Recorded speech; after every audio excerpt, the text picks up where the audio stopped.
Let's now try and get a perspective on the ongoing primaries in Hong Kong. For that, I'm joined in by journalist and special correspondent for the LA Times and Washington Post, Ryan Hope Kilpatrick, who's joining me live from Hong Kong at this hour. Ryan, a very good afternoon to you. How has the voter turnout been so far? Also, do you see the primaries as a litmus test of a broader opposition to the national security law? Yes, although the turnout so far has been well beyond what anyone was expecting. The pollster expected only about 85,000 people to vote yesterday.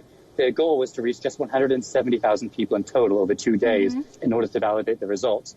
So far, as of 4 o'clock today, about an hour ago, over 412,000 people have already turned up to vote in these primaries. Right. This is way more than anyone was expecting. And it does give you an indication of how strongly people here still feel, even though protests have really tapered off now that the national security law has been introduced and people are scared to come out and protest openly. But you can think of all these people, including the many people queuing up behind me, as taking part in a sort of protest of their own. They're coming out, they're queuing up, they're voting, they're sending a message that they're still here and they still want change. Right. Ryan, on Friday, the HK police searched the office of an independent opinion pollster, Robert Chung, who is also helping the city's pro-democracy opposition to conduct the primary election. Has the police given any reason for this raid, and how do you view the timing, considering the raid happened on the eve of the polls? So the official reason for the raid was on suspicion of dishonest use of a computer, which is a very vague law that has been used against activists in the past. And the timing, as you say, it was very suspicious. Literally on the night before this poll was supposed to begin, they raided the offices of the Public Opinion Research Institute, a very well-respected independent pollster who are helping to tabulate the results from these primaries.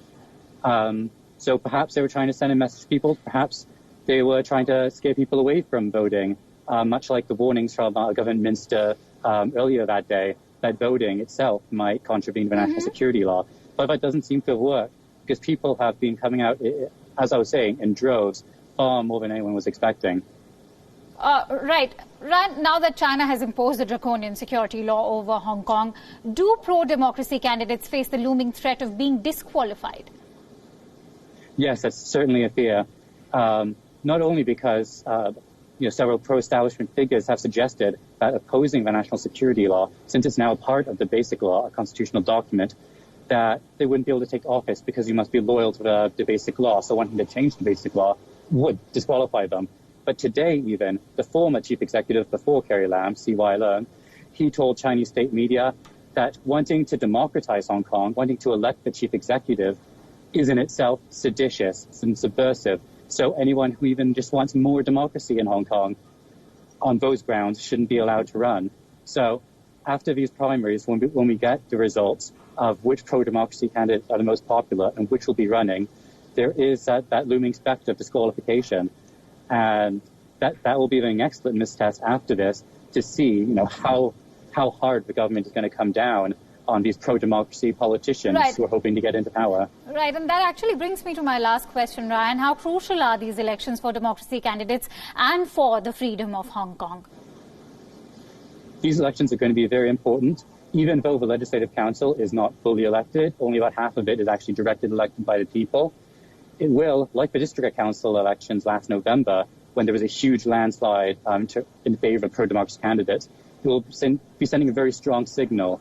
And these legislators will be able to their powers are limited in Hong Kong, but they will be able to do a lot more than the district councillors. So it'll be very important. And especially, as I was saying, with this national security law, when so many people are too scared to come out and actually protest on the streets directly now, this is one way that's left them to send another message to their own government, to the central government, and to the world that Hong Kong is still here, and that they still want to realize their 5 demands for greater accountability and democracy. And having said all that, let's not forget that this entire voting process is happening in the middle of a pandemic. So stay safe, stay healthy, and thank you so much for bringing all the latest.